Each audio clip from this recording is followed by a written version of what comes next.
All right, now to game 2 of the WNBA Finals. Indiana Fever, Phoenix Mercury. Indiana opens the second half on an 18-8 run. Ebony Hoffman, 2 of her 16. Fever up 10. In the fourth, they stretch it to 16. Tamika Catchings, 2 rebounds shy of a triple-double. But here come the Mercury. Diana Taurasi, bump in the bucket. She missed the free throw, however. Taurasi went for 20 points, but on 7 of 22 shooting. Here she gets the putback, and the Mercury are down 5. Less than a minute to go. Indiana with a 5-point lead. Hoffman misses, but Tamika Catchings is there. She had 9 boards. Indiana goes on to even this series 93-84. Terry Gannon leads our post-game coverage.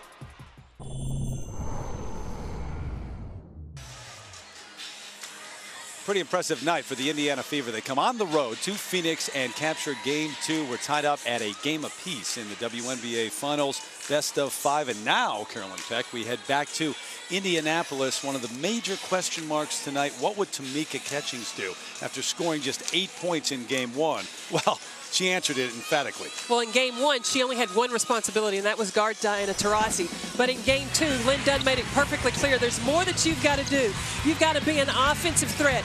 Oh, yeah, also, you've got to play defense. You've got to defend. Oh, distribute the basketball, get some assists, and then bring your jumper tonight. She did all of those things, rebounding, steals, defense. Tamika Catchings stepped up and was the all-star that she has been advertised. She was 1 rebound away from the first triple-double ever in the WNBA Finals. Taurasi with 20 points, but look at that field goal, 7 of 22 all night long. It was so difficult for her to get a good look at the bucket. Well, what Indiana did was play great team defense. Every look she had, it was multiple players. 3 this time, nothing easy, and she's jumping off the wrong foot. Then she thinks that she can post up. Nope. That's not the answer either, because Ebony Hoffman sneaks over and has the double team down low.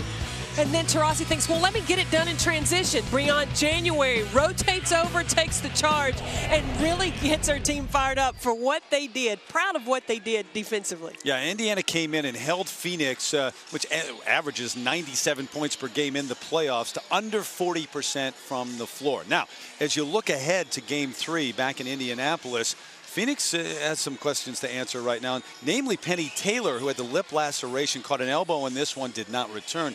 Will she be set to go? Well, that's the question that has to be answered, but they also have to answer the question of the rebounding, because Indiana stepped up big there. Yep, they did. So we look ahead, and this was game 2. We're even up at a game apiece. We go back to Indianapolis on Sunday, 4 o'clock Eastern time for game 3. Game 4 is on Wednesday, and then game 5, if necessary, will come back here to Phoenix. So advantage Indiana now as we head back for the next 2, and they could wrap it up at home in downtown Indianapolis.